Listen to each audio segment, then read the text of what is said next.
Por que a gente é uma nação de terceiro mundo? Não é uma nação que é de terceiro mundo, é a mentalidade do povo. Por isso que eu te falei, eu descobri o que é o sistema. O sistema é a mentalidade do povo, não é a qualidade dos políticos. Os políticos representam a mentalidade do povo. O resultado disso. Esse é o sistema. Se continuar nesse modelo, até 2040 a gente vai ser a nação mais escrava do mundo. Qual modelo? Esse modelo de assistencialismo desenfreado. Eu sou conservador e liberal. Eu acredito no livre mercado. Eu acredito que a gente tem que parar de valorizar pessoas pelo capital e parar com essa ignorância, esse absurdo de quase retardo dessa teoria de igualdade em fazer todo mundo... É que é o socialismo prega, né? O Carlos Bolsonaro foi um cara importante para ganhar a eleição, a primeira, e determinante para perder a segunda. É mais difícil trincar a barriga para uma pessoa que gosta de comer igual eu gostava do que fazer 100 milhões de reais. Eu que já fui da pobreza e estou na extrema riqueza agora, né?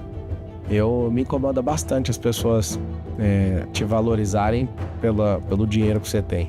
E eu tenho um acréscimo, né? Eu tenho uma super audiência que, se juntar alguns canais de televisão, não tem. E ainda vem um feminista pra encher o saco. Nós estamos perdidos, cara. Nós somos restaurar a identidade masculina. O problema inteiro da nação brasileira é o homem.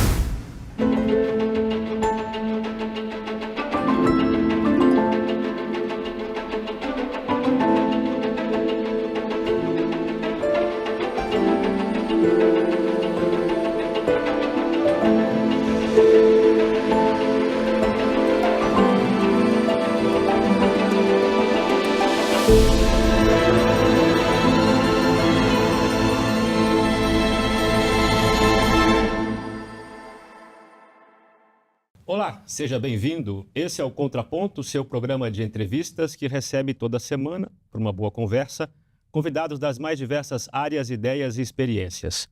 Ele é polêmico por vocação. Seu magnetismo e seu posicionamento nas redes sociais o tem tornado assunto de 1 a cada 10 conversas atualmente.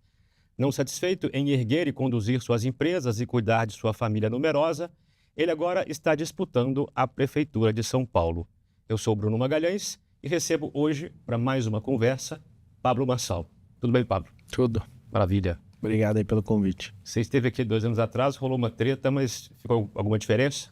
Não, nenhuma. Só não mostrou tudo que a gente conversou, né? Ficou uns cortes para trás aí, mas tá tudo bem. Tá certo. Vamos lá, então.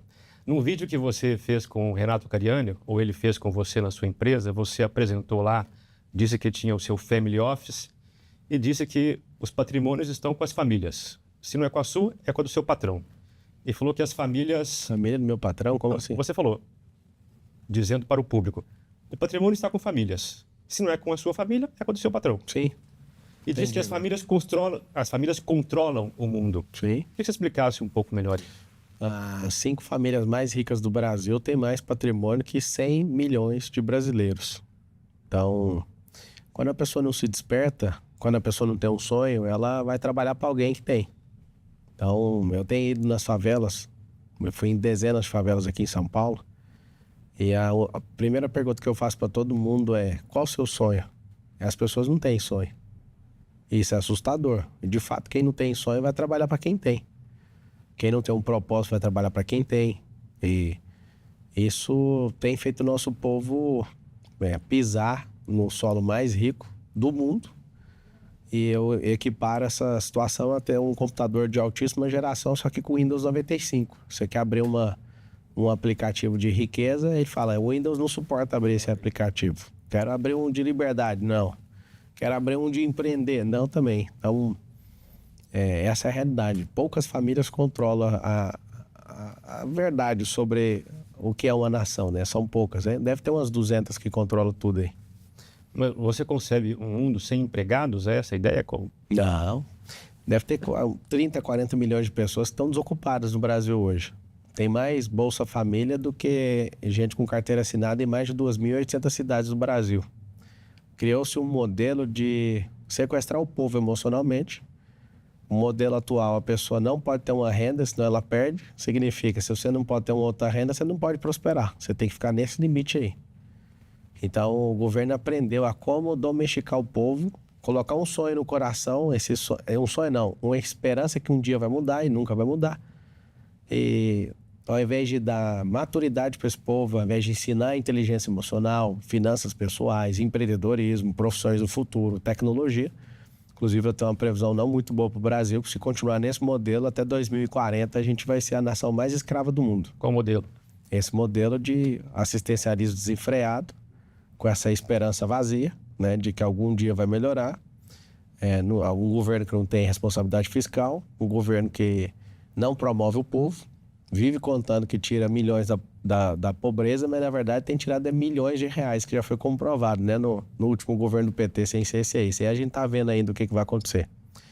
Então, um povo, quando ele não se enxerga, quando ele não tem a sua identidade, né, clarificada, é um povo que acredita em ladainha de esquerdista maluco, de comunista, né, que roda esse modus operandi de todas as nações do mundo, onde isso foi tentado de alguma forma, não funcionou. Você tem se apresentado como de direita nessa pré-campanha, na campanha para São Paulo. Como é que você se diferencia dos outros candidatos à direita, Marina Helena e Ricardo Nunes? Ricardo Nunes não é de direita. Mas ele se apresenta como tal, né? É igual uma pessoa trans, né? A pessoa biologicamente é de uma coisa e ela se apresenta de outra. Ele é um direita trans. Eu acho que ele é o primeiro político direita trans que chama. É um cara de centro-esquerda, tá num partido que é de esquerda, tá, inclusive faz parte tá compondo um governo federal de esquerda e não bate no Boulos, que é uma coisa interessante. Foi as minhas suspeitas que fizeram eu entrar nessa disputa. De olhar e falar, por que ele não bate no Boulos? Por que a Tabata não bate no Boulos? Por que ninguém bate no Boulos? Por que sacaram o Salles? Falei, tem um buraco errado ali. Mas o Nunes tem batido de vez em quando. Isso não é bater, né? Fazer um comentário, eu tô na disputa, eu vejo. Não tem absolutamente nada. Tem muita coisa para bater. Se a gente fosse pegar essa suposta direita trans dele aí, eu devo bater 100 vezes no Boulos. Ele faz um comentário uma vez. É porque ele tem o apoio do Bolsonaro, né? Por isso que ele fica como de direita. Você acha que isso não conta? Não. O Bolsonaro, se o Papa apoiar alguém que é de esquerda, vai ser de esquerda do mesmo jeito.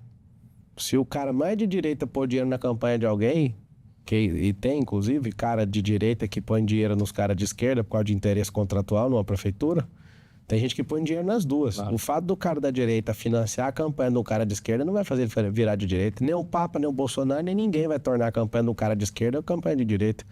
O secretariado do Boulos, vou falar só duas secretárias atuais. Um é abortista e a outra que é linguagem neutra na escola. Para as crianças ficarem retardadas e ficar falando todos. Do Nunes.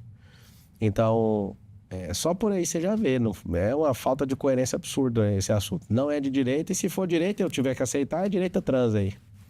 Em relação a Marina Helena, quais são as suas diferenças com ela? Nenhuma. Acho que a Marina, ela é uma mulher brilhante, guerreira. Gosto muito dela, já entrevistei ela, a gente troca ligações, me coloquei à disposição dela. Acho que a única diferença que eu tenho com ela é que a democracia não vence o melhor. E até tem vídeo meu falando que se eu não fosse votar na pessoa igual eu votaria nela. Isso que eu ia perguntar para você, já respondeu. Eu falei isso, inclusive... Por que vocês não se uniram de alguma forma? Não conseguiram? Os partidos não se unem? Ela tem um projeto dela, é uma falta de respeito. Várias pessoas já me perguntaram, por que você não põe ela de vice? Ela quer ser prefeita, ela tem que seguir o sonho dela, né? Mas gosto muito dela, a gente troca ideia, um respeito muito grande por ela. Inteligente, diferente de muitos candidatos, ela é realmente inteligente, é capacitada para fazer alguma coisa. No espectro da direita, como é que você se classifica? Mais conservador, mais liberal, ou você não se classifica desse... Eu sou conservador e liberal. Eu acredito no livre mercado, eu acredito que a gente tem que parar de valorizar pessoas pelo capital e parar com essa ignorância, esse absurdo de quase retardo dessa teoria de igualdade em fazer todo mundo... É que o socialismo prega, né? Que todo mundo tem que ser igual. A gente não é uma coisa, a gente é único, né? Como é que eu cobro igualdade de alguém que é único? A gente não foi criado em série por Deus. Então, quando eu vejo as pessoas nessa teoria idiota do comunismo, que é a teoria de pôr todo mundo em igualdade é pôr todo mundo miserável, né? E também vejo o lado do capitalismo malvadão de, peraí, nós avaliamos as pessoas pelo capital que elas têm. Eu que já fui da pobreza e estou na extrema riqueza agora, né? Me incomoda bastante as pessoas te valorizarem pelo dinheiro que você tem. E eu tenho um acréscimo, né? Eu tenho uma super audiência que, se juntar alguns canais de televisão, não tem. E aí eu vejo que tem gente que não me valoriza por causa do meu dinheiro, valoriza por causa da minha audiência. E se eu não tivesse audiência, eu nem ia ser chamado para estar aqui, talvez. Eu acho que a gente tinha que valorizar as pessoas pelo que elas são, pela identidade delas. Eu fico imaginando pela cabeça de Deus como que ele olha para nós, né? Ele olha para alguém, ao invés de medir pelo dinheiro, ele mede pelo nível de obediência. Ele olha e fala assim, ó, servo bom e fiel.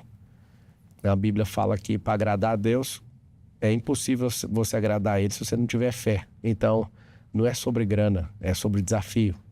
Porque fé não é para você fazer suas coisas que você dá conta. Fé é acreditar no seu coração que você vai para um próximo nível e está faltando alguma parte. A pessoa vai, aquilo é algo que agrada a Deus. Fé é imaginação. A pessoa conseguir imaginar, mas o corpo dela não acredita ainda, né? E ela vai ter que modificar os hábitos, o sistema de crença. Então eu acredito muito que Deus olha pra gente de uma forma diferente. Eu aprendi a olhar desse jeito. Eu não vejo diferença nenhuma numa família que tem 1 bilhão e uma família que está passando fome agora. Eu não acho que o cara que tem um dinheiro vale mais que a outra família. Porque Deus não olha desse jeito, ele olha para quem é obediente. E às vezes tem gente que é mais obediente não tendo nada do que tendo tudo. Na última, quer dizer, quando você estava em pré-campanha presidencial, você de alguma forma, me lembro bem, você equiparava Bolsonaro e Lula dizendo que eram todos farinha do mesmo saco. De algum modo, você dizia alguma coisa assim. Isso mudou? Cara, A sua visão dos dois mudou? Eu estava disputando a eleição naquela época, né? Sim. Inclusive já resolvi isso com o Bolsonaro e servi ele na campanha de presidente. Até fui eleito deputado federal. Nós dois, eu e ele, pessoalmente, já resolvemos isso. Assim, o Lula é como se fosse um demônio na política e na história nacional. O Bolsonaro foi um cara que quis fazer o certo. Eu acho que ele nos mostrou como não fazer também. Eu acho que algumas coisas ele passou do limite. E se for comparar o Lula e o Bolsonaro, não faz nem sentido. Até é uma diferença absurda. O Bolsonaro era um cara que trouxe economia para o país, o outro parece como se fosse uma quenga gastando o dinheiro de um príncipe, sabe? Que é um povo. Então, não tem nem comparação um com o outro. Eu sei que isso pode gerar mais um processo para mim, mas o Lula comprovadamente, não posso falar, eu também fiz direito, então, mal tem dinheiro para pagar, né, os processos, então ele é reconhecidamente um ladrão. O Bolsonaro não. O Bolsonaro é o cara mais perseguido que existe, né, na política. Eles fazem isso também para pessoas como eu e você também nunca mexer com política, porque vai sobrar isso no final. Você vai servir o povo. Esse modelo do comunismo só tem jeito de você colocar eles, não tem como você tirar eles. Eles usam a urna, eles entram em tudo pela cultura, né? Usam os militantes dentro do ensino. Eles fazem de tudo para serem colocados lá. Igual a Venezuela, não tem como tirá-los de lá. Eu vi o Bolsonaro sendo um cara completamente bem intencionado, mas acabou se ferrando porque ele perdeu, né? Principalmente para ele mesmo. Acho que ele quis adotar a mesma estratégia da vitória e aquilo que trouxe a gente até um ponto não consegue levar a gente até o próximo ponto. A gente tem que reinventar. Uma coisa é a campanha, outra é o governo, né? Eu acho que ele mostrou como a gente não deve fazer em muitas coisas. Fez muitas coisas brilhantes. Foi o único presidente da história do Brasil, dos 38 até a data dele, que conseguiu baixar efetivamente imposto. Isso é um milagre. Ele mostrou que tem como. E aí o Brasil cresceu mesmo assim. Foi um absurdo assistir isso com os meus olhos. Então não tem como comparar. O Lula é um contador de história, né? Às vezes o Bolsonaro não soube contar a história certa. Se ele fosse bom de narrativa, ele continuava sendo um presidente e indicar um presidente dele agora em 2026 e a gente ia continuar nessa rampa de prosperidade que estava antes. Você que é empresário está agora tentando entrar para a política, como tantos outros fizeram no passado e tentaram fazer. Essas duas áreas da vida, você acha que elas exigem a mesma virtude, a mesma qualidade, ou é uma segunda coisa que você precisa desenvolver para estar nesse ambiente? O cara, para ser empresário, ele não precisa gostar de gente, não. Ele pode ser empresário, nem pisar na empresa dele e fazer as coisas acontecer. Agora, para ser do serviço público, você precisa de amar a gente, porque ali é 100% pro povo. Às vezes o cara é empresário, ele quer só o dinheiro para desfrutar e cuidar da vida dele, da família dele, fazer as coisas dele. Ele nem precisa nem falar oi pra ninguém, que a empresa não vai deixar de funcionar. Mas o cara no serviço público, se ele não amar a gente, acabou. Aí ele vira um cão ali e começa a matar a gente, né? Porque, por exemplo, se o desemprego cresce, a gente morre. Se a gente não tem emprego, a gente também vai morrer. Porque o maior direito social é o emprego. Se a pessoa não tiver um emprego, ela vai ter um problema muito sério. As pessoas vão pra violência. Então, o maior direito social tem que ser garantido por gente que gosta de quê? De gente. E para quem inventar esse problema para você, que é um grande empresário, bem sucedido, para quem inventar esse problema de entrar para a política, que é um problema de fato, né? Cara, se Deus não existisse, eu nunca ia mexer com isso. Eu acredito em Deus, eu acredito que tem um chamado no Brasil. Se você for perguntar para todos os brasileiros, ninguém sabe responder qual é o chamado, qual é o propósito desse povo. Eu acredito que isso aqui é uma terra do avivamento. Deus vai usar esse povo. Aqui é a terra mais rica de todas. Você olha para nossa lavoura, né? A gente tem 3 safras. A gente é o terceiro do mundo hoje, perdendo para os Estados Unidos e para a China. E isso é porque a gente ainda nem é tão produtivo assim. Se a gente fosse produtivo nisso, a gente seria o número 1 do mundo, né? Não é qualquer país que tem 3 safras igual a gente. A gente não tem intempérie, não tem vulcão, não tem neve. É fascinante. A gente tem o maior aquífero do mundo, o maior espelho d'água do mundo. O nosso rio em formato linear, que é o Rio Amazonas, ele perde 600 km por Nilo, mas se põe em formato linear, ele é maior que o Nilo, em volumetria de água. A gente tem o combustível do futuro, que é o nióbio. A gente tem o ouro cinza, que é 200 vezes mais resistente que o aço, que é o grafeno. A gente tem tanta coisa. A gente tem uma reserva de ouro absurda. A gente tem uma exposição solar absurda. A gente tem energia, né, pelo vento de forma absurda. Não falta nada para nós. Só tem um empecilho no Brasil. O software do povo. A mentalidade, o sistema operacional. Eu acabei descobrindo que o sistema que todo mundo fala, o sistema é foda. Eu estou estudando isso, né? Mergulhei na política em 2022 e eu percebi que o sistema é a frequência mental do povo, não é dos políticos. Dá para trocar isso? É igual reinstalar numa máquina. Pensa numa máquina de última geração, você compra um computador de 60 mil reais e instala o Windows 95. O negócio nem era para usar o Windows, né? Tá lá, é da Apple. Aí você vai lá, formata e põe o Windows 95. Para você que está assistindo, ter o melhor computador com toda a evolução gráfica, com os melhores processadores, tudo de última geração, custou 60 mil reais. É o hardware, é o corpo. E você colocar o Windows 95, nada dos grandes programas vai funcionar. Porque o Windows 95 é incompatível com tudo. Então, se eu falo de riqueza para um povo desse, a galera surta. No software do americano, quando eu tenho casa nos Estados Unidos, eu tô lá com a Escalade, aí alguém olha e fala, nice car, good job. Aí eu falo, poxa, mano, que software top é esse? O cara fala, que carro legal, parabéns, né? Bom trabalho. Poxa, em todo lugar que você chega com um carro bom, as pessoas, se são ricas ou não, elas admiram a evolução de uma pessoa, o seu resultado. Aqui não, você roubou, você não sei o quê. Aqui tem um negócio absurdo. É tão doido que recrimina quem prospera, quem luta, e coloca como presidente alguém que rouba trilhão. É realmente um software, e esses caras aprenderam a tirar vantagem dessa vitimização. Um software fracassado, que nem poderia usar o Windows 95, né? Tinha que usar assim, né? É um negócio, o Windows NT, que antes... DOS. Não, o DOS é bem eficiente perto disso. É o Windows NT mesmo, com gráfico, com problema na placa gráfica. As pessoas não conseguem ver a riqueza que elas têm. Mas vem cá, não parece que esse é o único problema. Você, com essa gana toda, tem esbarrado na questão dos partidos, né? Eu não tenho gana nenhuma. É uma questão gana no bom sentido, no sentido espanhol da coisa. Mas eu não tenho essa gana. Não é uma gana, não. É uma parada de... É meio que sacrifício. Porque gana eu quero de qualquer jeito. Eu acordo todo dia com 2 pensamentos. O cérebro emitindo uma frequência e o coração outra. O cérebro corre disso. Você vai perder muito com isso. Eu sou o único dos candidatos que tem algo a perder. Nenhum outro tem. Nenhum outro. O salário de prefeito, eu tenho 4 aeronaves. Um piloto de helicóptero ganha mais que o prefeito de São Paulo. Então, tipo, eu nem tenho sócio nessa marca. Seu piloto? É, o meu piloto. Eu não tenho sócio, assim. O que eu pago para um piloto meu, o prefeito de São Paulo não ganha. Então, tipo assim, é uma loucura. Meu cérebro sabe fazer conta, né? Você imagina você parando de dedicar a coisas. Eu sou investidor, fico olhando todo dia. Terreno para comprar, prédio para construir, loteamento. Eu fico o dia inteiro em volta disso. Então, mas ninguém faz isso sem gana, Pablo. Não, cara, tem um propósito. Não faz sentido. Não, quando você tem um propósito é diferente. A riqueza para mim tem propósito. Empresa é armamento e dinheiro é munição. É porque você não encontrou uma pessoa igual eu. Aí você vai fazer a leitura errada e eu entendo. Sim. Não é gana. Eu não tenho nem ganância, não tenho nem ambição. Isso, mas não é gana de ganância, é gana de vontade.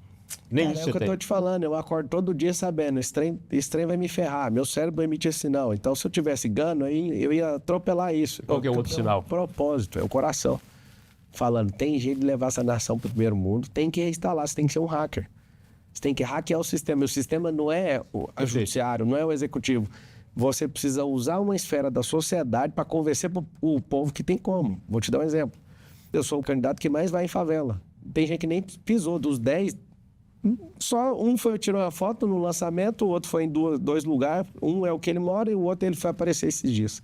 Eu fui em dezenas já. Eu vou o tanto que eu der conta, o tanto de energia que eu puder até outubro eu vou. Eu quero conhecer esse povo, eu quero saber a realidade deles. E aí o que acontece? Você imagina a gente pintando uma favela, asfaltando ela inteira, saneando problema básico ali, de esgoto, mudando completamente e falar, tá aqui um modelo pronto. Acabei de mostrar que tem como redesenhar isso aqui. Beleza? Beleza, vamos multiplicar. Eu quero mostrar que isso é possível. Eu tenho certeza que funciona. E algumas que deixaram eu entrar, eu fiz uma promessa. E eu dou conta de cumprir, parece que eu tô entrando. Se eu não virar prefeito, eu vou resolver esse problema de qualquer jeito. Mesmo que não vire? Sim, eu falei, pode contar comigo. Mas qual o problema? O problema é que essas pessoas têm, elas estão enfiadas dentro de um campo de concentração. Você pega aqui na Zona Oeste de São Paulo, a idade média do paulistano é 86 anos. Aí você atravessa, vai para uma favela que está do lado, é 44 anos. Tipo, esse povo está enfiado num lugar para um moedor de carne. Uma família que tem 3 filhos, um foi assassinado, o outro está na cadeia, o outro virou crente para ver se salva a família.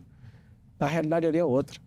Eu já estou na África, lá em Angola, desde 2019, onde eu fui picado pelo espírito público, e lá para mim era o pior lugar na Terra. Não, aqui em São Paulo é pior. Nós somos a cidade mais poderosa do hemisfério sul e tem gente enfiada dentro do esgoto, uma hora de chuva levanta água e invade a casa de todo mundo. Um contraste forte, né? Absurdo, absurdo. Para mim, aquilo não chama favela. Alguns lugares, algumas invasões não são comunidades, são campos de concentração. Eu fui em uma no Alto do Paraisópolis, no Entravinha. E aí eu perguntei, vocês estão há quantos anos aí? 30, mas o governo PT passou aqui nesses 30 anos, eles fizeram nada. Não tem um melhoramento público, enfiado dentro do esgoto. Aquilo, uma pessoa normal, ela que tem generosidade, tem um mínimo de coração e sensibilidade, ela não consegue dormir mais. Ontem foi aniversário da minha filha, eu tenho 4 filhos, da Isabela, e eu acordei com algo no meu coração, esse negócio de signo do coração. Chama algumas crianças que você e as suas famílias pro aniversário da sua filha. Eu moro aqui no Jardim Europa. E aí, eu até tenho uma mensagem de um deles aqui agradecendo e falando que nunca tinha ido no aniversário de um rico e tudo. Aí eu respondi para ele, eu também não conseguia ir. Eu chorava quando eu era criança de não poder ir no aniversário de rico. E eu falei, você vai prosperar, porque se Deus te dá acesso a algo, Ele te dá posse. E aí o que aconteceu? Eu chamei a minha filha e falei, ela tem 3 anos, fez ontem.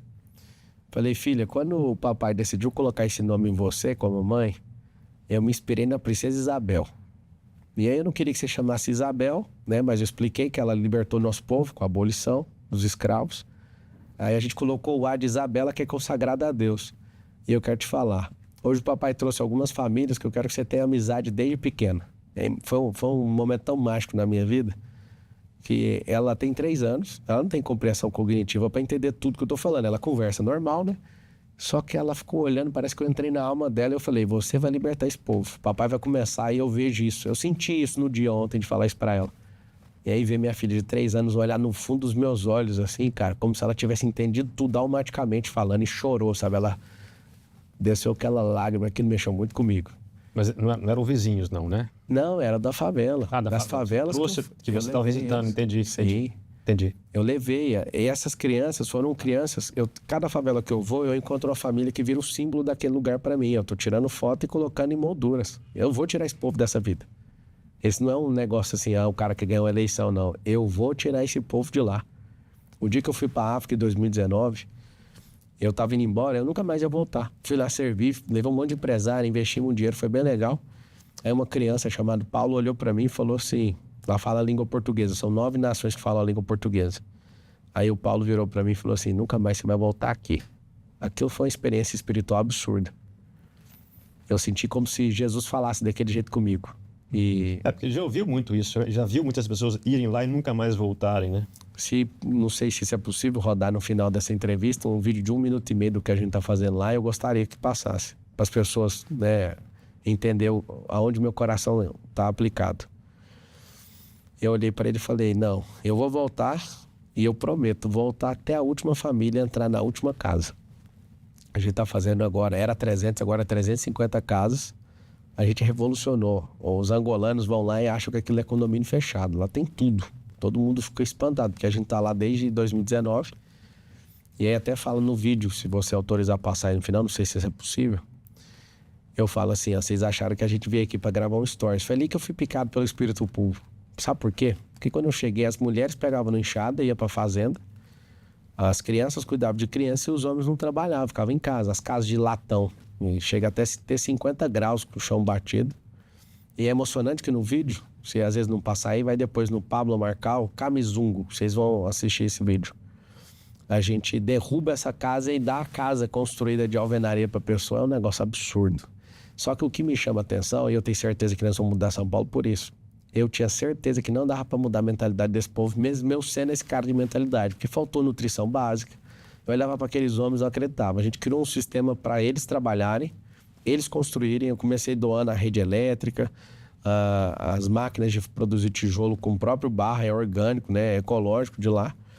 E aí, quando eles começaram a construir isso, eu falei, mano, os caras estão trabalhando. Aí tinha muita briga no começo, eles achavam que a gente ia tomar a terra deles.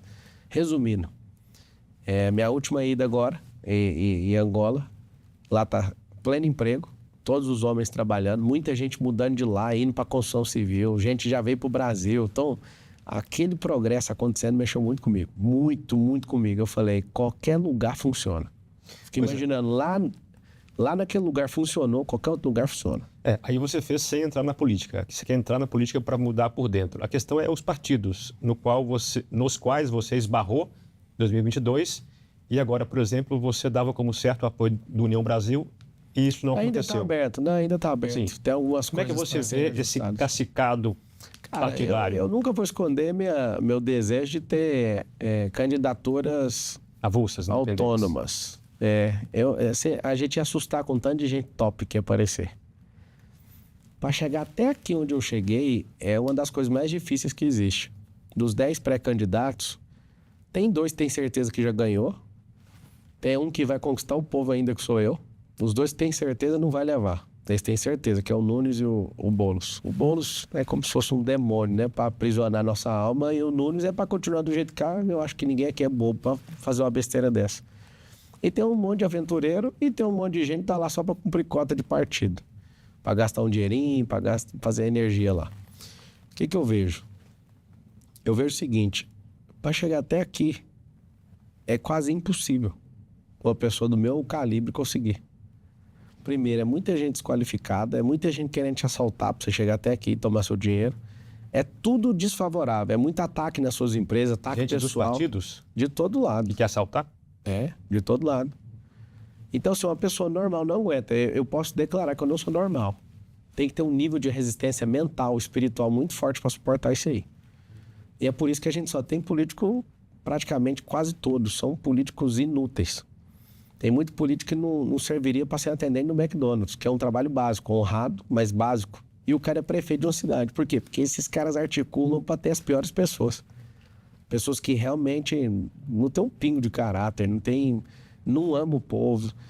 E eu vejo que a minha entrada vai dar uma fortalecida em pessoas que podem servir de verdade.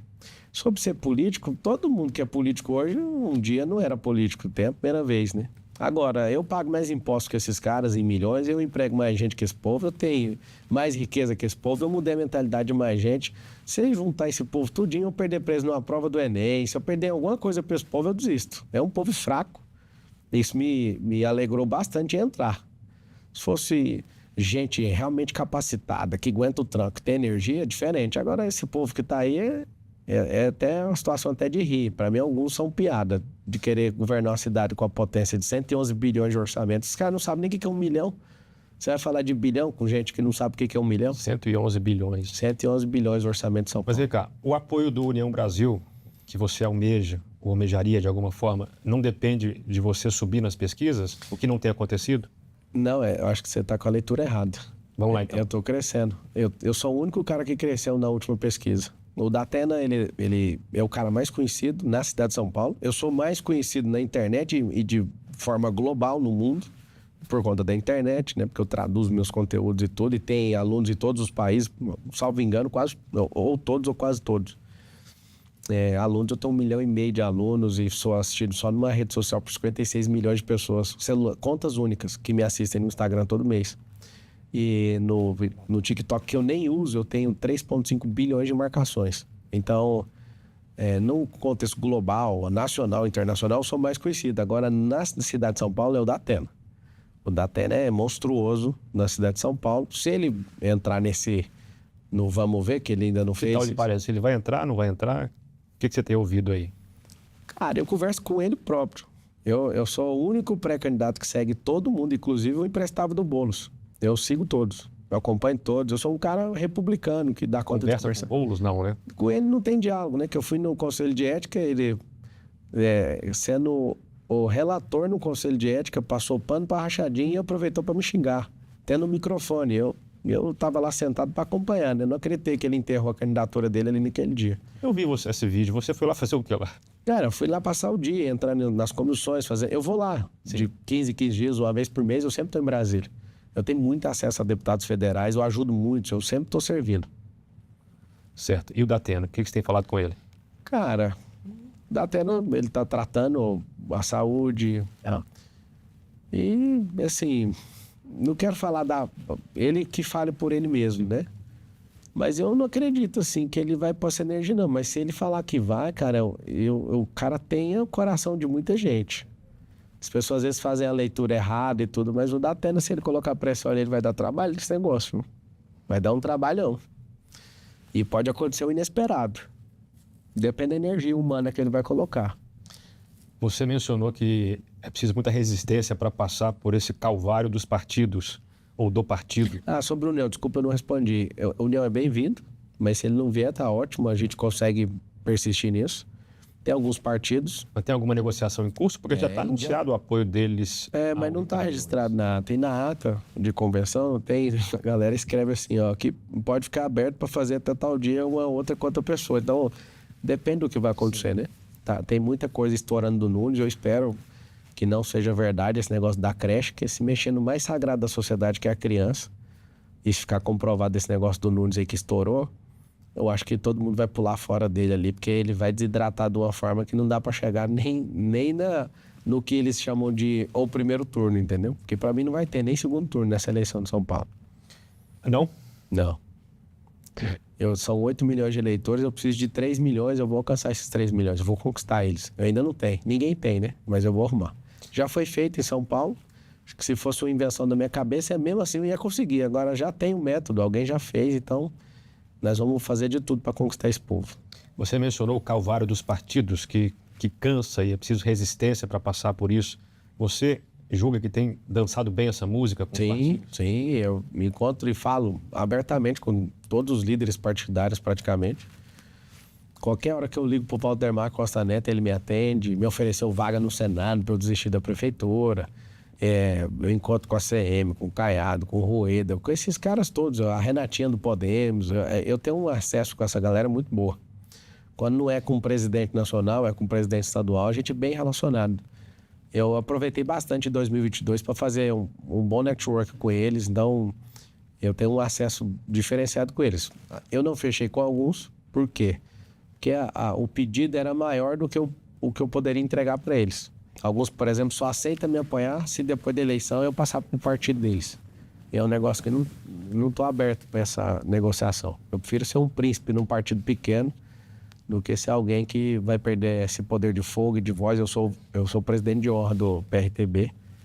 Então, eu prefiro fazer esse partido crescer, que eu acredito que a honra que vai estar nesse ambiente é um pouco diferente do que você estar num grande partido onde você não consegue mobilizar as coisas, entende?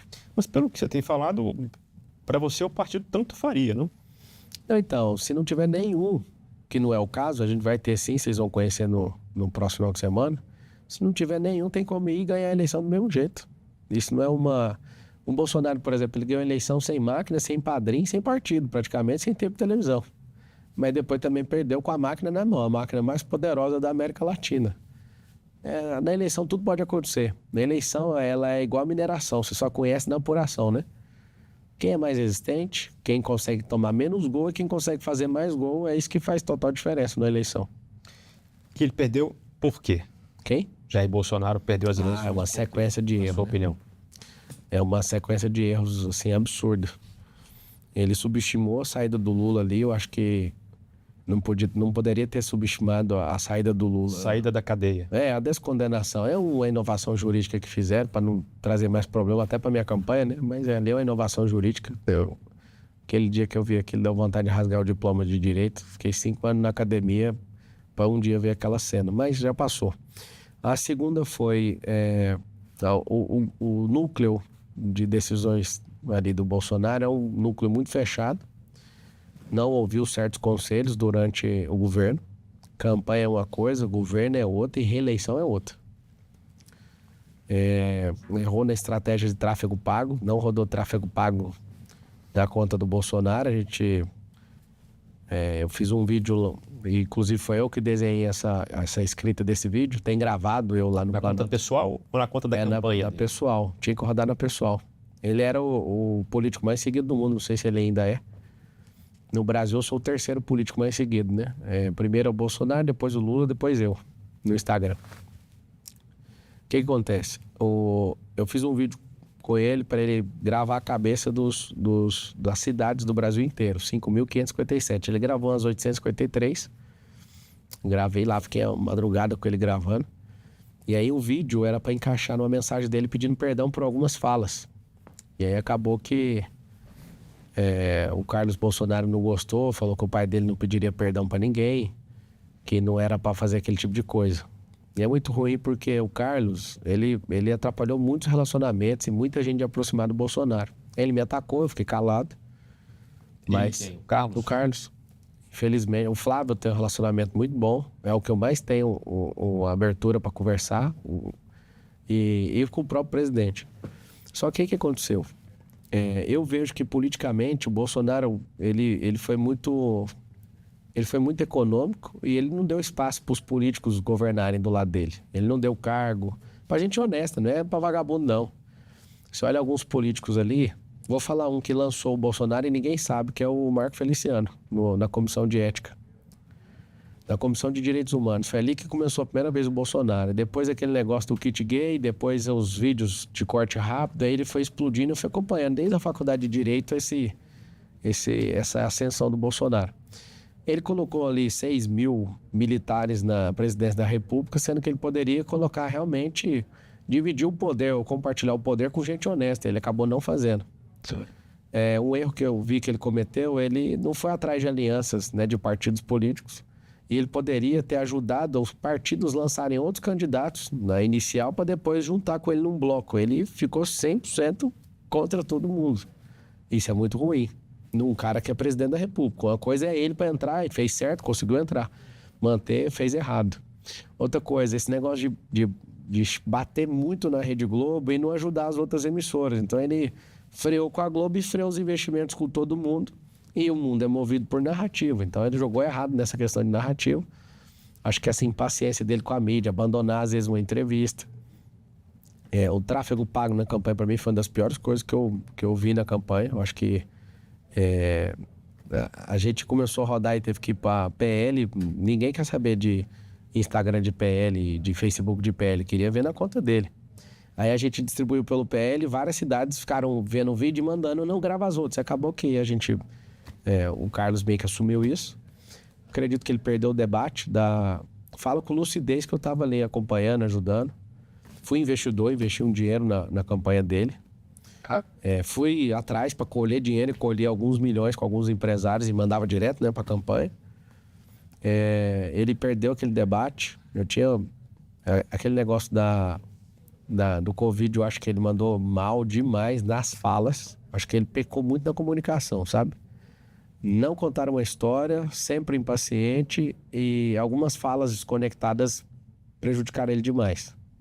E a esquerda é muito forte com narrativa, né? A esquerda pregou que ele era um cara genocida e ficou por isso mesmo e acabou.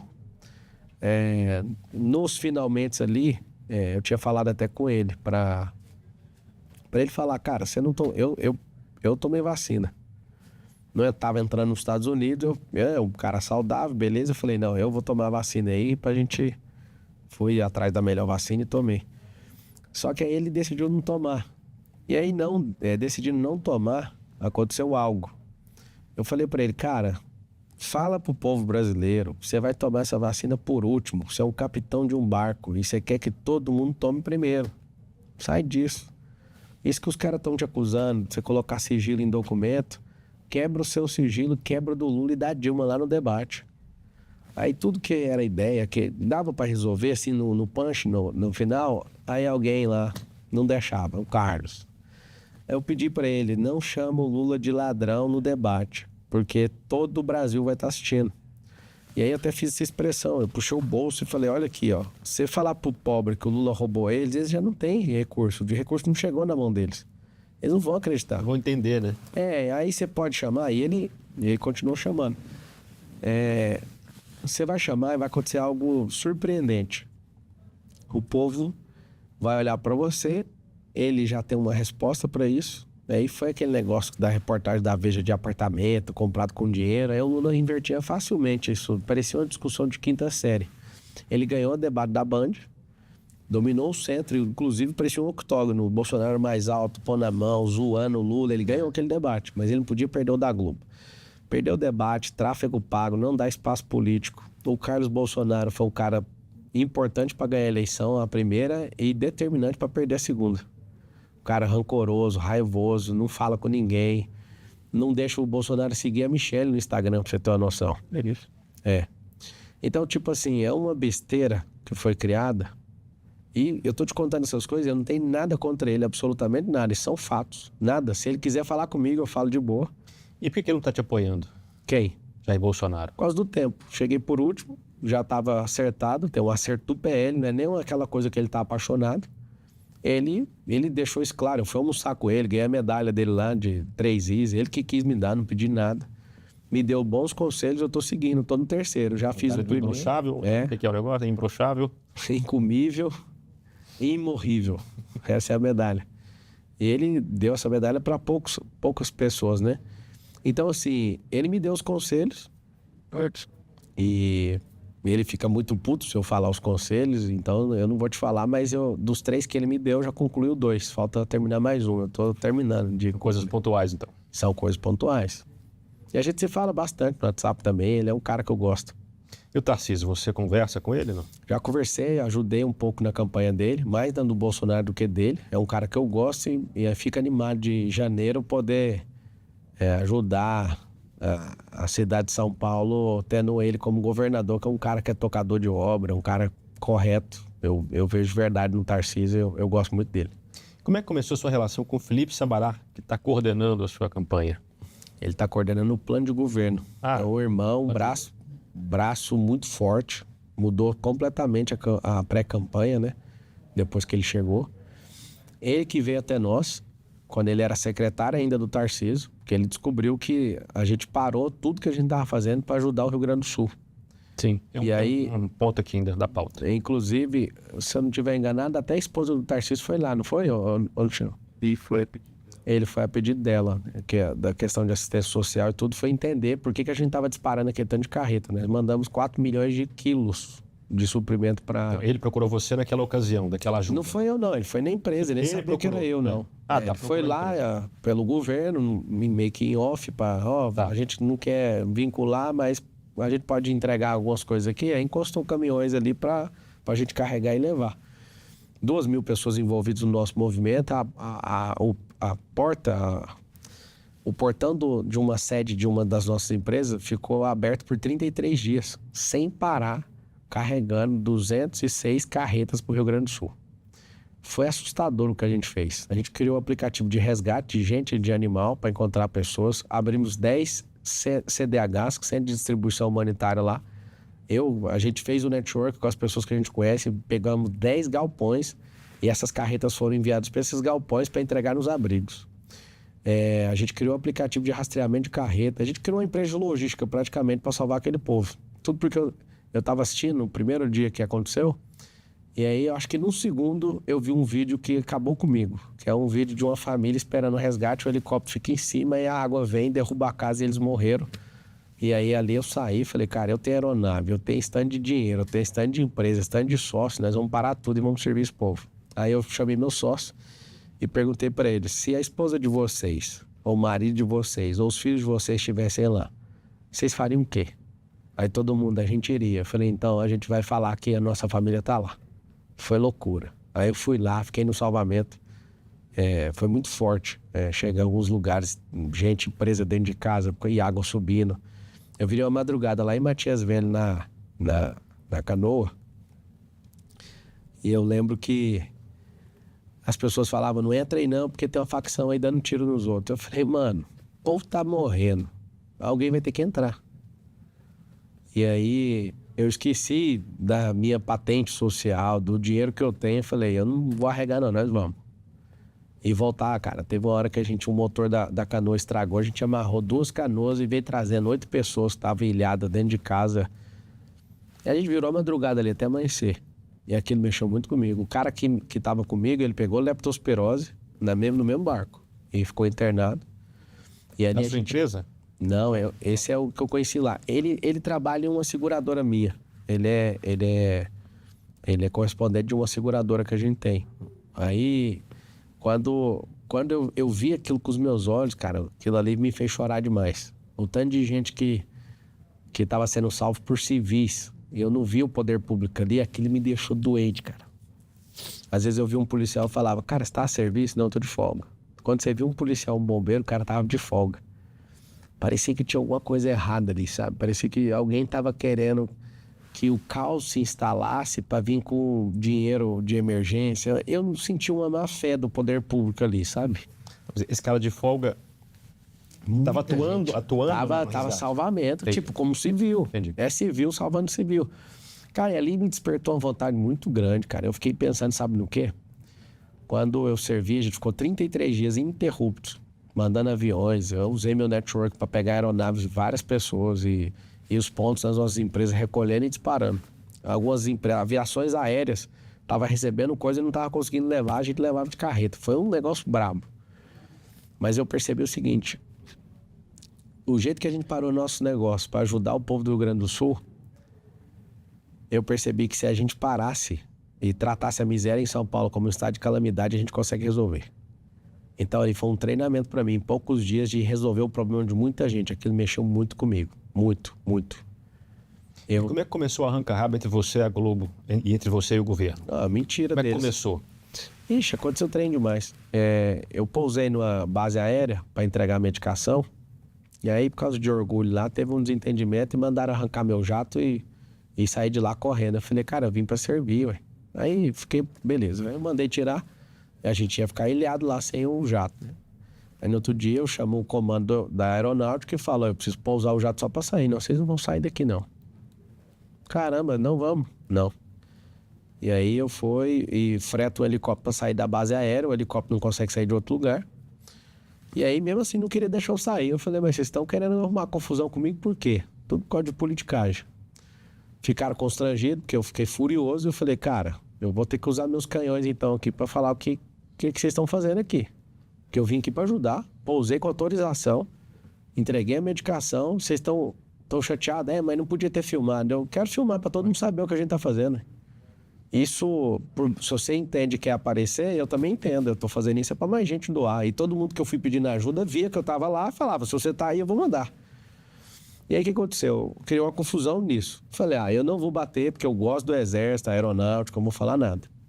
Arrumei doações em Portugal e não conseguia. Nada, nem um avião, ninguém queria trazer, para desembaraço.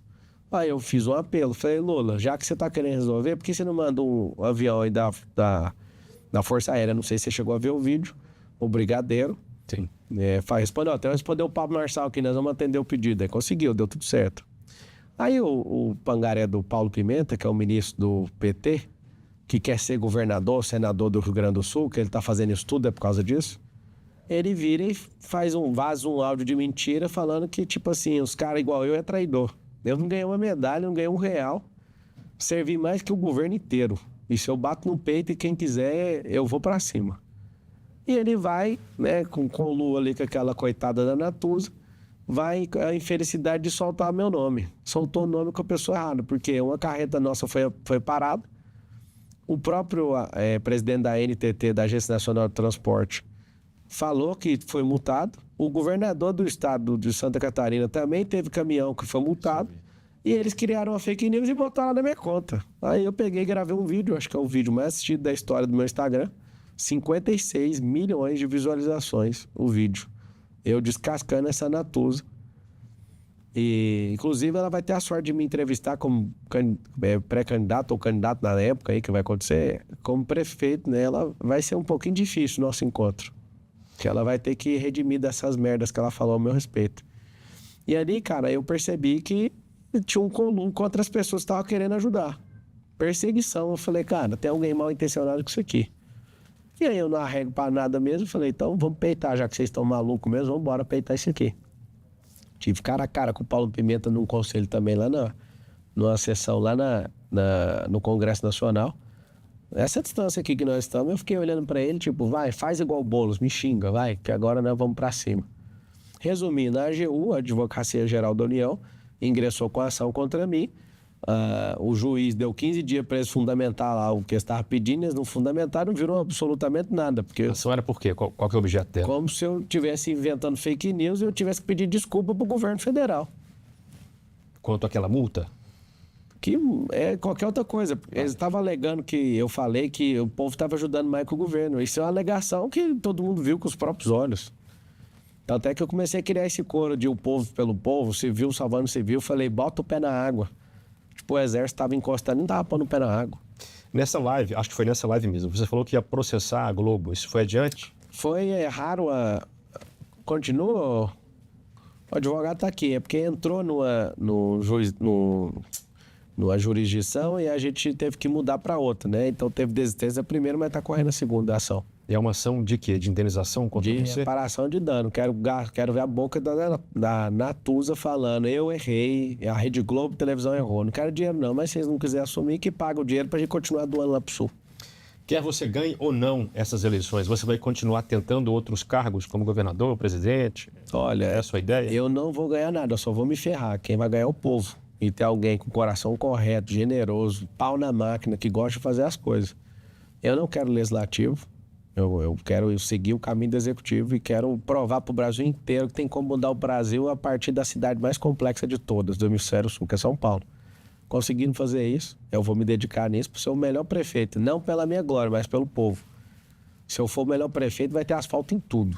Nós vamos apoiar o governador, nós vamos pegar... Eu vou para Brasília de 15 em 15 dias para pegar recurso com o deputado. Eu vou fazer um negócio que prefeito nenhum nunca fez aqui na história.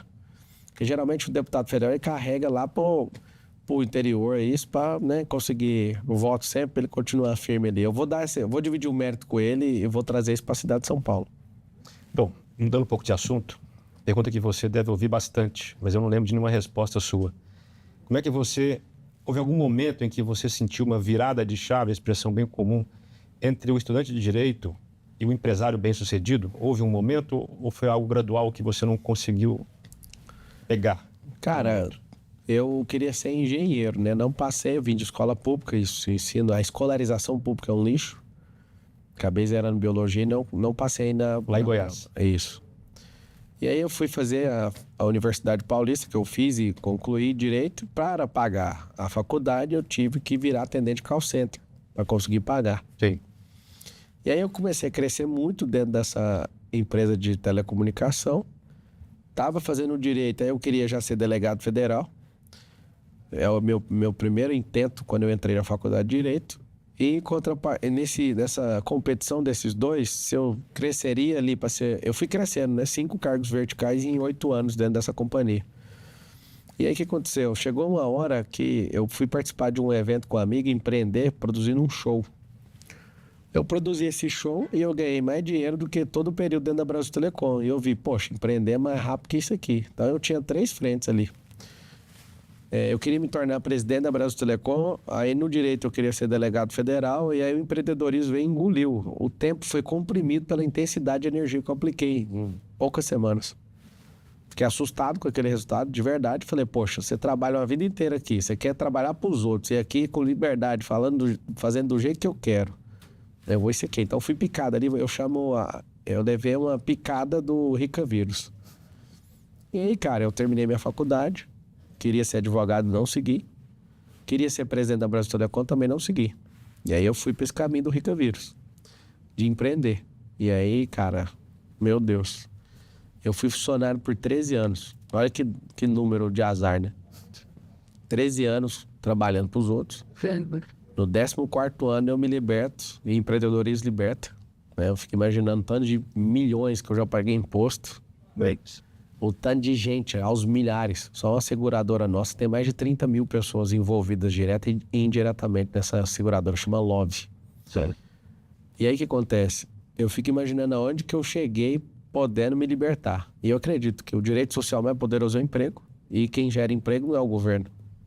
É a empresa. A empresa precisa de um empresário. Então nós vamos promover o povo. Na cidade de São Paulo tem 1,5 milhão de empresas. Eu quero, em 1.460 dias de governo, abrir 500 mil. Eu sei aonde que vai abrir.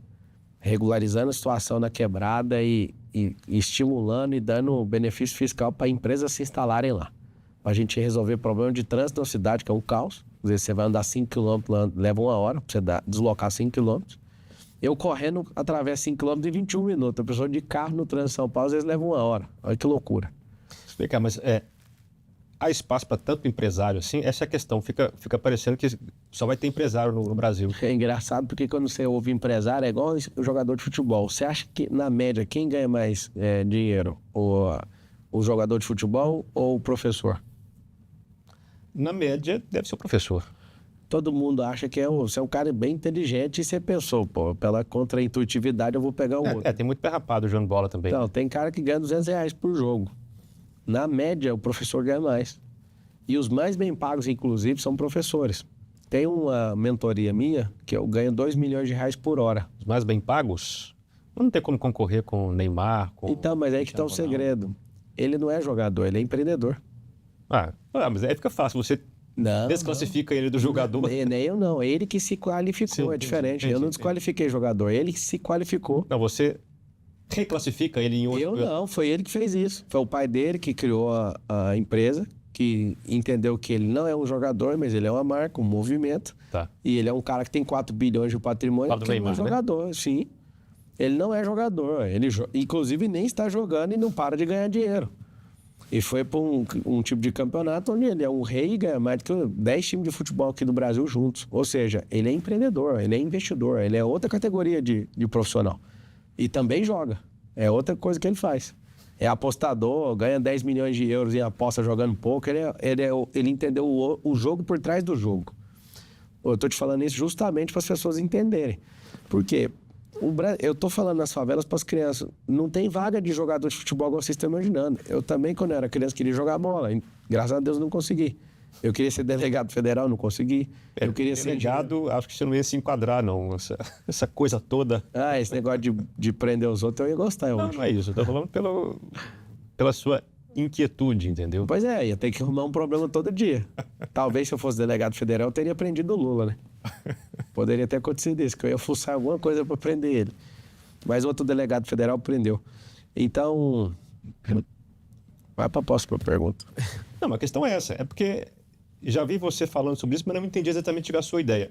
Vê se está correto o meu pensamento. Você tem essa proposta do empresário, mas nem todo mundo vai ser milionário. Quer dizer, mas não precisa ser essa vibe toda acaba contagiando as pessoas para ter uma vida melhor. Não precisa e nem ser sempre um grande empresário. Eu quero saber o seguinte: quem não quer ter seu próprio negócio? Pergunta para qualquer um na quebrada. Quem não quer prosperar? Eu perguntei para as crianças lá na Vila União. Vocês não querem ser do crime, não, né? Tem um vídeo na internet, viralizou. As crianças falando, a gente quer. Com você? Eu falando, eu sou triatleta, o esporte vai mudar a sua vida. Aí eu falei, vocês não querem ser do crime? Aí as crianças, sim. Não é possível. Aí eu fui entender por que as crianças responderam sim. O símbolo de prosperidade de uma quebrada é o traficante. As pessoas querem prosperar, dos adultos até as crianças. E eles não têm um símbolo de alguém que é empreendedor. Aí eu falei para as crianças, esse mesmo público, tá gravado isso. Eu falei, quem quer ser jogador de futebol? A maioria. Eu falei, por que vocês não empreendem? Ninguém quer empreender, ninguém. Deixa eu explicar uma coisa para vocês. Vocês gostam do Neymar? Gostam. O Neymar é rico desse tanto, não é porque ele é jogador, é porque ele é empreendedor. Aí uns começaram a fazer assim, foi muito bonitinho. As crianças falaram, se você for empreendedor, você vai ser rico igual o Neymar, você quer? Aí a galera, então pode ser. Se contar para eles que tem como, é diferente. O negócio é que eles não têm a referência de empreendedores. Não tem imaginação suficiente. Não tem. A gente precisava mostrar para as crianças que eles podem virar programadores. Tem programadores que a gente tem em outros países, para certas empresas nossas, que a gente paga $10 mil, $20 mil para um programador. Se a criança imaginasse isso, cara, que ela, sei lá, com 300 horas de treino, ela poderia já fazer programação básica. Com mais 500 horas, ela já pode ir para o intermediário. Com mais 1.000 horas, ela já pode começar a ler. Ainda mais criança, aprendendo desde o começo. Mas quem que vai ensinar isso para elas? Supostamente existem cursos técnicos por aí, existe um caminho, quem que vai, mas não você chegam. Entendeu? É um sonho. Como colocar esse sonho em pessoas que não têm acesso a esse tipo de coisa? É o que a gente tem que fazer. É isso que eu vou fazer como prefeito da cidade. Levar essa oportunidade para a pessoa falar, existe isso? Existe. Eu fico putaço porque não tem programador no Brasil mais. Esses programadores sêniores não acham. Tem contratado da Ucrânia, tem contratado de outras nações. Não acha no Brasil. Às vezes a gente chama os caras para trabalhar nos Estados Unidos de outras nações para dar um tchan para contratar os caras. A gente que tem empresa de tecnologia e vai programar, não tem, cara. Ou seja, tá faltando gente de referência para colocar sonho dentro dessas crianças, entendeu? E a gente vai fazer isso. Me fala uma característica pela qual você era conhecido na infância ou na juventude. Na infância, acho que inquieto. Essa leitura que você falou de ser inquieto. Acho que alguém que sempre estava se movimentando. Tem uma passagem de Santo Agostinho nas Confissões em que ele fala que o nosso lugar é o nosso descanso. Você já encontrou seu lugar? Meu lugar é lá em casa. Lá em casa, a casa física, o lar, que é a alma, habitando uma família ali, uma morada onde Deus, através do Espírito Santo, habita lá em casa. Então, as 3 dimensões, né, da criação e representando o Criador, a casa, o lar e a morada. Eu acho que não tem nenhum lugar mais poderoso que quando a pessoa descobre o corpo físico da casa, a alma da casa e o espírito da casa, né? Que a morada, que é o espírito, é a morada de Deus. Eu amo demais estar com a minha família. E eu quero que as pessoas tenham essa sensação, sabe? De ter paz dentro de casa. De ampliar essa casa, ser seu bairro, ampliar essa casa ser a nossa cidade, ampliar isso ser nosso país. Eu acho que as pessoas, elas perderam um pouquinho da lógica do passado em respeitar a família, respeitar princípios, respeitar valores, respeitar a cultura. A gente tá muito doente. As pessoas pararam de respeitar uns aos outros. Na década de 90, não lembro nenhuma vez de ver uma pessoa agredindo um policial. Nunca tinha visto isso aqui no Brasil.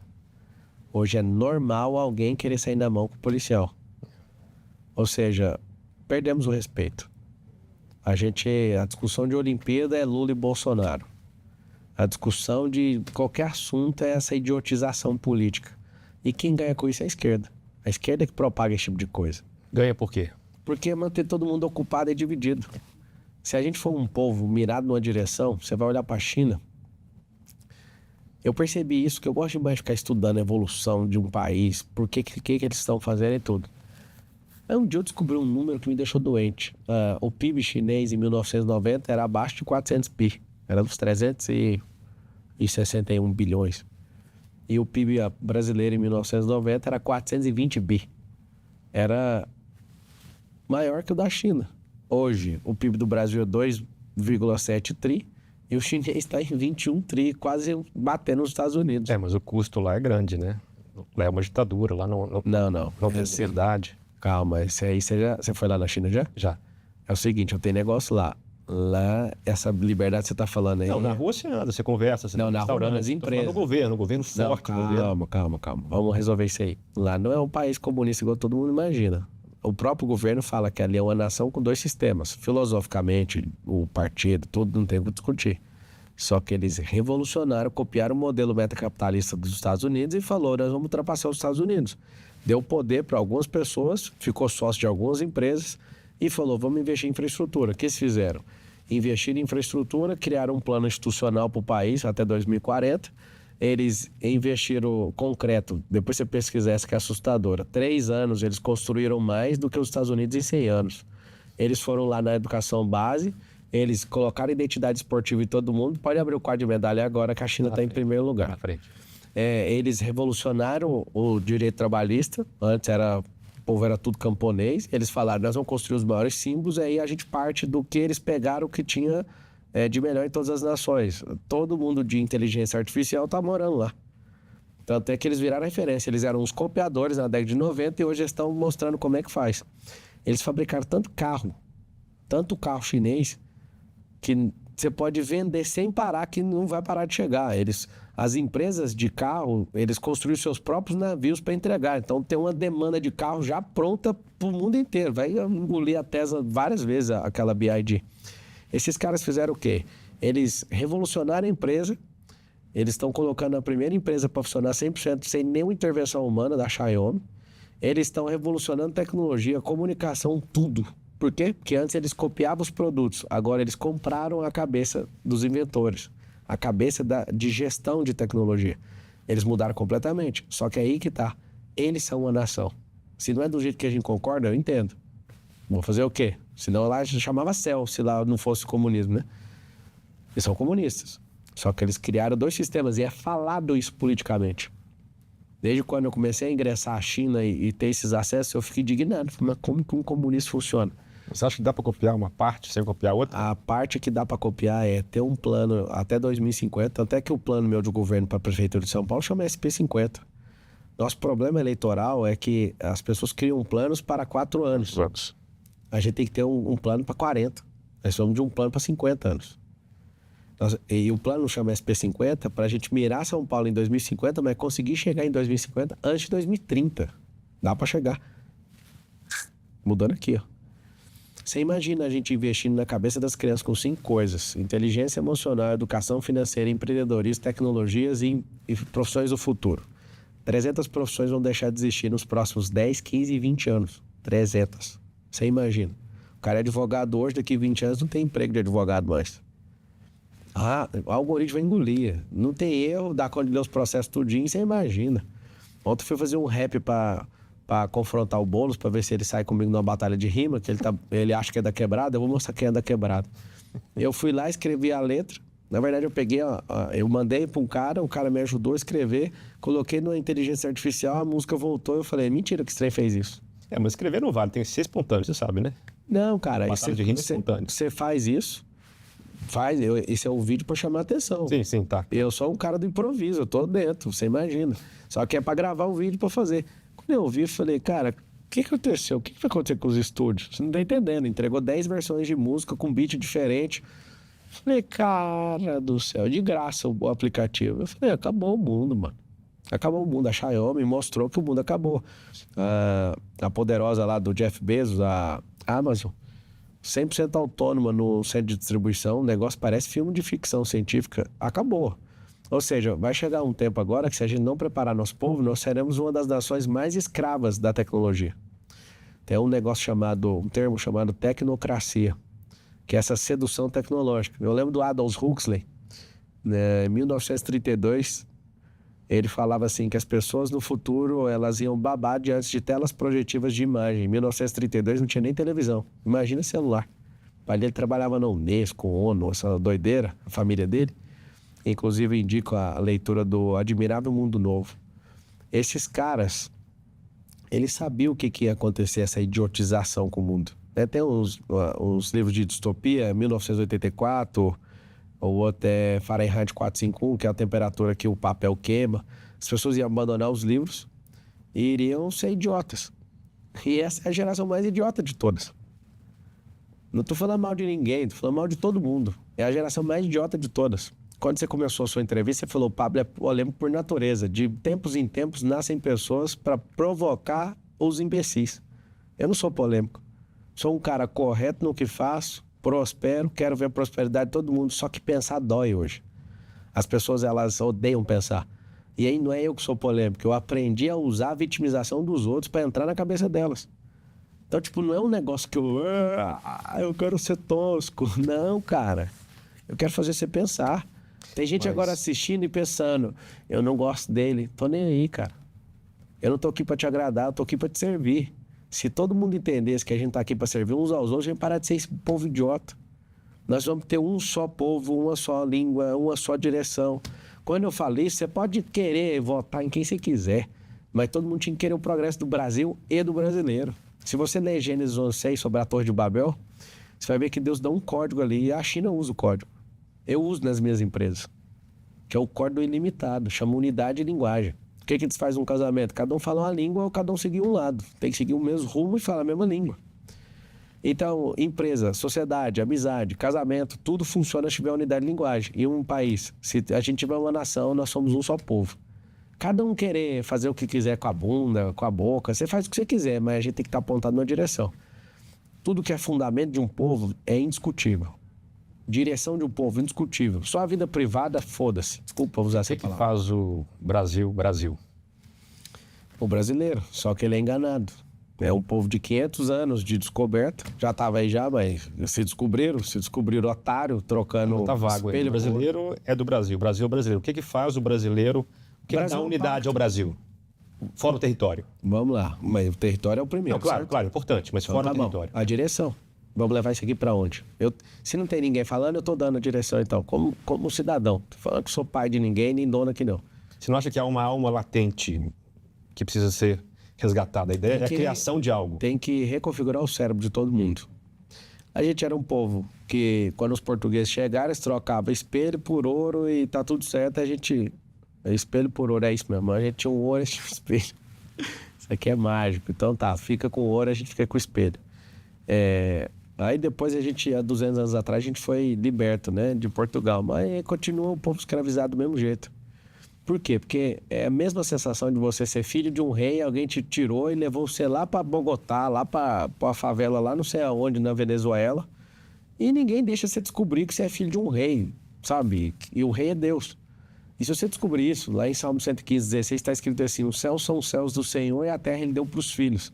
Por que as pessoas não aprendem isso logo? Por que elas não ativam a identidade delas em Deus? Está lá em Gênesis 1:26, façamos o homem, a nossa imagem e semelhança, e domine ele sobre os animais do céu, da terra e da água, e que você multiplique, seja fecundo, esparrame sobre a terra, e que todas as coisas se sujeitem a você. Por que as pessoas não entendem um recado tão simples?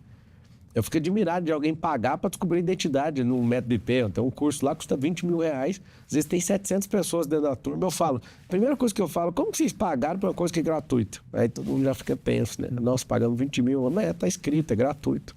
O problema é que é difícil de acreditar, né? Você vai ter que apanhar 2 dias aqui emocionalmente para mudar essa crença sua, para você entender que você é filho de Deus. Então você imagina um povo descobrindo o território, descobrindo a riqueza que tem aqui, um chamado, ele tem vinculação com aquilo que Deus depositou, ou dentro do coração ou no território. Eu lembro de conhecer a tristeza do povo do Congo. O seu celular, esse iPad que você tá aí, tem minério do Congo. Só que é o povo mais roubado da terra, igual a gente. A gente é um povo roubado, assaltado. As nossas riquezas minerais vão embora. Nosso nióbio, 95% do nióbio mundial é nosso. Só que a Bolsa de Londres vende a gente a preço de algodão doce. E aí ninguém fala nada. É a gente que tem que mandar no preço do nióbio. Isso é combustível espacial, cara. O povo não entende o que é isso. O grafeno é conhecido como ouro cinza. É 200 vezes mais resistente que o aço e 50 vezes menos espesso do que uma folha de papel A4. Ninguém sabe que tecnologia que é essa. É você pintar de grafeno no ovo e tacar de cima de um prédio de 30 andares e ele bate no chão e não quebra. Você imagina. Eu tenho um carro, eu tenho vários carros que são blindados e um é de grafeno. A finura do vidro é absurda. Você fica até inseguro, mas esse vidro aí tá errado. Ela é bem leve, bem mais fina. Por que a gente não descobre o que a gente tem como chamado? Então, o território, o propósito, a riqueza, o propósito e a direção. Para onde nós vamos? Eu vou te falar para onde nós vamos. Se eu conseguir resetar a cabeça de todo mundo, não é para pensar igual eu. Todo mundo pode pensar diferente, mas tem que ter o mesmo alvo. Fazer essa nação se tornar uma nação de primeiro mundo. Eu que vim da escola pública, me deixava puto ouvir que a gente era uma nação subdesenvolvida. Nós somos uma nação de... Eu odiava essa expressão, terceiro mundo. Por que a gente é uma nação de terceiro mundo? Não é uma nação que é de terceiro mundo, é a mentalidade do povo. Por isso que eu te falei, eu descobri o que é o sistema. O sistema é a mentalidade do povo, não é a qualidade dos políticos. Os políticos representam a mentalidade do povo. São o resultado disso. Esse é o sistema. O sistema é o povo que não abençoa o próspero e dá o cargo de presidente para ladrão. Esse é o problema. A gente é muito rixoso. A gente gosta de desvalorizar. A gente não gosta de... Por exemplo, se eu e você estudamos na escola pública e um terceiro estudou também, ele prospera, né? A gente, ao invés de ter humildade de perguntar como é que você fez, a gente junta nós dois para atacar a pessoa. Tem 3 fases quando uma pessoa quer mudar, transicionar uma carreira. Todo mundo vai zoar ela primeiro. Aí ela vai entrar na memificação. Eu já fui memificado, né? Tem a mumificação e o cara que vira meme. Se ele não der quando sair, é pra sempre fica com aquilo. Segunda fase, já que a zoeira não tá funcionando, a gente vai tratar com raiva. E aí, se você não arregar, aí você conseguir chegar no resultado, as pessoas vão falar, como é que você conseguiu? Me ajuda. Por isso eu falo pra todo mundo que tá assistindo, você quer fazer algo, se não tiver ninguém te acompanhando, te apoiando, essas pessoas estão falando assim, ó, eu não faço parte da sua próxima fase. Vai embora, faz o que precisa ser feito. Porque depois todo mundo vai te chamar de gênio. Eu lembro quando eu falei que esse é o número 1 de lançamento digital no país, todo mundo ria. A gente é maior da América Latina. Eu sempre venho falando para as pessoas que eu vou fazer alguma coisa e ninguém bota fé, cara. Eu lembro quando eu falei assim, eu vou ficar bilionário, né? Um grupo empresarial. Sou só um trabalhador, né? As empresas é um instrumento, tem muito sócio, mas eu falei, nós vamos bater bilhão. E quando bateu, eu lembro todo mundo, eu sempre acreditava que estava só, cara, nunca que vocês pensaram que isso era possível. E eu amo isso, cara. Eu acho que a vida é movida de desafio. O brasileiro é criativo, mas é um povo acomodado. Eu vi um podcast, você falando como você se preparou para o Ironman. E você disse algo assim, que cada desafio a que você submete, ele toca ele toca num aspecto, numa zona de conforto, num desconforto que você precisa trabalhar para ultrapassar. Queria saber se você, que tanto pensa sobre isso, se já tem uma tipologia das travas mentais aí. Seguinte, o cérebro tem um monte de ilha. Vou representar a sua cabeça aqui, ó. Você tem 86 bilhões de neurônios, seu corpo tem 37 trilhões mais ou menos de células. Se você ficar com um sistema de crença acreditando que você vai acordar e vai entrevistar alguém toda semana ou todo dia, você se resume àquilo. Se você, por exemplo, falar assim, eu quero virar Ironman, alguma coisa vai ter que mudar. Vai ter que mudar uma linha de pensamento, um hábito. Aí quando um hábito muda, vai ter outro hábito para mudar. Mudando o hábito, as pessoas que você está andando não estão acompanhando, você vai ter que fazer uma escolha. Ou você vai ter que retroceder por causa dessas pessoas, ou você vai ter que arrumar outras pessoas. Então você vai começar a mudar de ambiente, pensamento, frequência, hábito. Você vai mudar tudo. Aí vai ver uns micro resultados, aquilo vai te alegrar. Você virar um Ironman, você vai aprender a correr. Eu comecei a correr 5 km todo dia. E aí eu falei, poxa, mano, isso aqui eu nunca imaginei correr 5 km nem um dia. Eu tô correndo todo dia. Em 2023 eu corri 100% dos dias, 365 dias. Que ano foi? Ano passado. Você corria na rua ou esteira? Na rua. Na esteira eu corri 2 vezes, talvez numa ilha que eu tava em Angra. O resto é tudo na rua mesmo. Em parque, tudo. Ó, corri. Aí alguém me chamou pra ir no... As pessoas dessa amizade, né? Desse rolê, me chamaram pra fazer um... Eu não decidi, que eu não queria. Fazer um triatlo. Nossa, cara, aquilo foi a atividade mais difícil do mundo. O doutor que tá ali, ele não conseguiu terminar o triatlo. Aí ele ficou... Na verdade, ele foi desclassificado, mas terminou. Aí depois eu falei, poxa, mano, vai mexer com isso nunca mais. Vamos lá. Eu corri todos os dias 5 km, um ano inteiro sem falhar. Depois fiz 11 maratonas. Ou não, maratonas eu fiz 7, 11 triatlos. Eu fiz um Ironman e depois fiz um Ultraman. Foi inclusive esse ano. O Ultraman eu fiz uma distância de 452 km na Flórida. Em 35 horas e 17 minutos. 8 km nadando. De bike? Não, é triatlo. Ultraman é assim, ó, 8 km de nado. Eu fiz em 3 horas e 53. 360 km de pedal eu fiz em 14 horas. E o resto, 84 km de corrida, cara. Eu fiz até fechar os 35 horas e 17 minutos. No começo parecia impossível. Porque tem gente que tá assistindo, tem preguiça de pegar um carro e rodar 452 km. Claro. E eu fiz em 35 horas e 17 minutos. No Ironman tinha 2.200 pessoas na prova. No Ultraman tinha 14. E 14? 14. E só começaram? E só terminaram 4. Aí a menina ficou internada no UTI, o outro... 2 pararam por questões médicas, o outro pegou hipotermia. Foi um negócio feio, a prova é ferrada. Resumindo, um abismo, tem um termo no latim, absinto, um abismo chama outro abismo. O fato de correr mudou minha alimentação, que eu fui fazer maratona, eu quase chorei, eu fiz 7 maratonas, fiz 11 triatlos, Ironman, Ultraman. O que eu virei? Eu virei um esportista sem perceber. Eu virei um cara dedicado a isso. Aí depois fui com o Cariani lá, o shape, consegui fazer o que eu nunca imaginei que eu ia conseguir. Trincar meu abdômen em 60 dias. Não é mais difícil o Ultraman do que o projeto com o Cariani? Cara, 2 meses? eu vou te falar, é mais difícil trincar a barriga pra uma pessoa que gosta de comer igual eu gostava do que fazer 100 milhões de reais. Eu te garanto. É mais difícil. Só que depois do Ironman eu parei de comer açúcar. Então foi facilitando. Então eu já tava numa vertente. Só que conseguir em 60 dias, pra mim, é mais difícil. O que mais doeu nesses 60 dias? Tem que ficar 3 horas por dia na academia, fazer 2 cardio e comer direitinho, só com 4 gramas de sal, sem usar óleo, sem usar azeite. A vida meio que perde a graça, a comida, entende? E aí eu percebi que o tesão da comida ou é açúcar demais ou sal demais.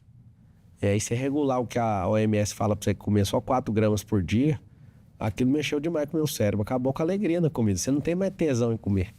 E aí você tem que ficar 3 horas por dia e fazer 2 cardio todo dia.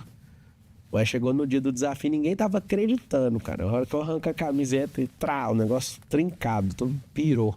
60% do resultado é a comida. Eu não dormia direito, comecei a dormir. Eu não bebia água direito, comecei a beber. Aí comecei a entrar num eixo. Poxa, mano, nunca mais vou retroceder nisso aí. Virou uma máquina. Já que você virou esportista, como você está falando, e você mencionou o ranking de medalhas das Olimpíadas, se você for lá, você vai ver que, quer dizer, quase sempre estão lá China na frente, Japão, Austrália e França, os 4 que estão lá disputando. Estados Unidos. Estados Unidos está um pouco abaixo, né? Eles têm mais medalhas, mas menos de ouro. É isso. É.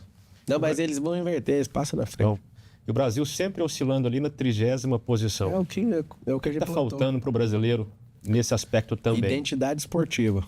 Tem 64 esportes. Ensinar isso nas escolas.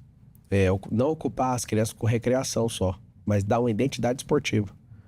Bolsa. Vincula isso aí pra você ver com o esporte. Colocar as pessoas pra começar a correr desde pequeno. Eu lembro estudando na escola pública, a educação física era uma lástima, né? Pega essa bola aqui e chuta pra lá. Não, cara, tem que parar e vamos aqui, ó. Vamos investir nisso. Eu tenho certeza que o que a gente vai fazer em São Paulo, o setor privado vai investir. E a gente precisa demais do setor privado. O governo, ele não consegue fazer tudo, mas ele pode ajudar em tudo. Isso mexe muito comigo, então eu não vou ter vergonha de pedir não, cara. Vou pedir para empresário, vou pedir para deputado, vou pedir para todo mundo. Nós precisamos criar isso no âmbito federal com leis federais, né? Para trazer recursos para isso, porque o governo federal tem muito dinheiro para investir nisso. Sabe por quê? São Paulo também tem 111 bilhões, pô. Mas não é assim. Não é os 111 bilhões que eu, igual empresário. Claro. Eu pego os 111 bilhões e vou colocar onde eu quero. Não, tem que seguir a lei de diretrizes orçamentárias. Por exemplo, você sabe que se a gente investir muita energia no esporte, a gente vai ter pessoas mais dedicadas na alimentação. A gente não vai ver esse tanto de gente obesa. Se a gente investir, por exemplo, um monte de gente em luta, né, em artes marciais, a pessoa não vai entrar em briga, porque quem é doutrinado... Tem uma certa ética, né? Sim. A pessoa ia ficar mais competitiva, ela ia ficar com ela ia entrar pro alto rendimento, a pessoa ia aprender a empreender, porque o esportista tem que ter financiamento, patrocínio, então ela tem um sonho, tem que ir atrás de gente para financiar isso. Ela tem que aprender, senão ela não consegue. Agora você imagina a gente investir desde pequeno na cabeça da pessoa para ela ter um esporte, o esporte moldar o caráter dela. Correr me fez ficar mais resistente. Quando eu fui pro desafio com o Cariani... Qual sentido? Mais resistente a quê? A qualquer coisa. Por exemplo, eu fui fazer com o Cariani, ele falou, você vai fazer hoje é o dia da morte, num treino de perna, né? Um treino de perna bem feito, dá uma desestabilizada no caboclo. Aí ele falou, você vai fazer agora a morte tá vindo aqui, tá lá no YouTube. Aí eu olhei e falei, mano, o que é isso? Aí fiz os agachamentos, tudo no peso que ele falou, e ficava olhando como é que esse cara aguenta. Aí eu ficava pensando na minha cabeça assim, mano, agora ter foi um Ultraman, que é essa bosta aqui desse treino de hoje? Então você vai fazer 10 séries de 10, dá 100 aqui, né, puxando a cadeira extensora. Aí eu fiz a 100, eu olhei pra ele e falei, isso aqui era morte? Aí eu fiz mais 50 sem parar. Depois fiz 210 polichinelo, ele olhou e falou, mano, você tem problema? Tem, cara. O que você tá falando pra mim é menos do que eu já suportei de problema. Quando um cara consegue chegar numa prova de Ultraman, a cabeça dele muda. Eu vejo o povo me atacando, imprensa, polícia, não sei o quê. Cara, minha cabeça é de alguém que aguenta porrada, ficar ligado 35 horas e 17 minutos de forma ininterrupta. De onde você tá tirando isso? Minha cabeça não para por causa de uma crítica. Crítica pra mim é igualzinho elogio. Quem depende de elogio vai cair na primeira crítica. Pra mim, nenhum dos dois serve pra nada. Eu vou debater com algumas pessoas, aí tem gente que fala, mas como que você não entra na emoção? O outro, ele é psicopata. Não, cara, eu já fiquei de cama por causa da opinião dos outros. Já? Já, cara. Sabe o que eu tenho pra te falar? Se eu te xingar em hebraico, você vai incomodar? Talvez não. Pelo tom, talvez eu vou achar estranho. Mas você conhece hebraico? Não conheço. Então, se você não conhece, não faz mas diferença. o tom, talvez, um tom muito... Mas eu posso xingar de forma elegante. Você, talvez não. Você é do meu tamanho, mas um cara, o dobro do meu tamanho, me xingando, de repente você assusta, né? Coisa é, o que você faz com um cara que é o dobro do tamanho? Dá um passo pra trás, você fica na distância linear e tá tudo certo. Só que o que eu tô te falando é que a linguagem depende do significado que você carrega. Presta atenção no que eu vou te falar. Se eu te xingar em hebraico, aramaico, se eu te xingar em latim, você não vai importar se você não souber, não julgando que você não saiba. Mas se eu xingo numa língua que você não conhece, aquilo não tem significado pra você, certo? Sim. Em português é só você tirar o significado. A pessoa que tá falando isso é só você pôr na sua cabeça que ela tá falando dela. Tanto é que qualquer um pode ir pro debate comigo que não mexe nem um fio do bigode aqui. Eu fico olhando pra pessoa, coitada, ela tem problema de paternidade. Nossa, ela cheira cocaína. Nossa, o que é isso? Viciada em pornografia. Eu fico com compaixão da pessoa. E não entro no gás. Meu sentimento não é depositado naquilo. Minha emoção não é envolvida naquilo. Então, depois que eu descobri que se alguém me xingar em outra língua, eu não tenho referência daquilo, então é só pegar na minha língua e tirar a referência. Recodificar. Isso, cara, é uma linha de comandos. Tem que entrar no seu sistema operacional e falar, elogio é igual a zero. Eu não importo com elogio, zero. Que aluno meu nem elogia pra falar, você não importa mesmo? Eu não importo mesmo, cara. Eu não preciso disso. Tem gente que fala, né, a gente precisa de elogio pra... É como se fosse uma energia. Então isso é bom, porque energia eu já vi foi do sol. Energia eu já vi foi na água. Energia tá no sono. Energia tá no exercício, liberando endorfina. Energia tá na dopamina, quando você tem uma novidade de vida. Imagina se as pessoas aprenderem isso desde pequeno. Imagina a gente ensinar o impacto nos homicídios. 70 mil ia cair para 5 mil no país o ano inteiro. A pessoa, quando trai, ela fala... A traída, ela fala, eu vou matar. Ou se ensinar inteligência emocional para o povo, não vai matar esse tanto de gente. A gente tem mais homicídio do que a Ucrânia e a Rússia junto em estado de guerra, cara. Não faz sentido o nosso povo não entender isso, cara. E quando foi que as críticas te derrubavam na cama? Para você que está assistindo pelo YouTube, nossa entrevista termina aqui, mas ela vai continuar lá na plataforma de assinantes da Brasil Paralelo. Se você quiser assistir a parte final da entrevista com o Pablo Marçal, eu recomendo que você assine o streaming da Brasil Paralelo. O link para se tornar membro da BP com uma condição especial do programa Contraponto está no QR Code ou na descrição deste vídeo. Eu aguardo você lá na plataforma de membros da Brasil Paralelo. Uma crítica justa ou injusta? Foi injusta, é por isso que eu fiquei de cama. Eu fiquei louco. Falei, Às vezes uma crítica justa, bem colocada, derruba também. Cara, uma crítica justa, bem colocada, se você conseguir zerar a referência, não vai mudar nada. Eu vim da pobreza, mas eu não vim de dentro do esgoto, igual muita gente tá morando. Isso realmente deu uma triturada no meu coração, sabe? E o que esse esquerdismo, essa coisa asquerosa quer destruir na civilização de hoje, principalmente judaico-cristão? Quer destruir a base das nações. Família. Esses ditadores são o quê? Famílias. Os caras são família, não deixa ninguém pegar. Eu virei medo porque eu falei pra um cara assim, você tá diante de um rei. Ele se acha. Não, pra mim todo patriarca é rei de uma família. Ele tendo sua família, ele é rei lá. Se ele liderar uma comunidade, ele é rei lá. Se ele tiver um negócio, ele é rei lá. Rei. E o comunista odeia isso. As pessoas gostam de ouvir o que o professor de história, que é maluco, 40 anos, mora com a mãe, tem um cachorro de filho, usa um coque e uma chinela, igual aquela chinela do deserto. Aí você vai botar fé numa pessoa dessa? Alguém que não construiu patrimônio, não investe em nada, não sabe nada da vida e põe a camiseta do Che Guevara pra você acreditar num cara desse? Pelo amor de Deus, meu filho. Vai amadurecer.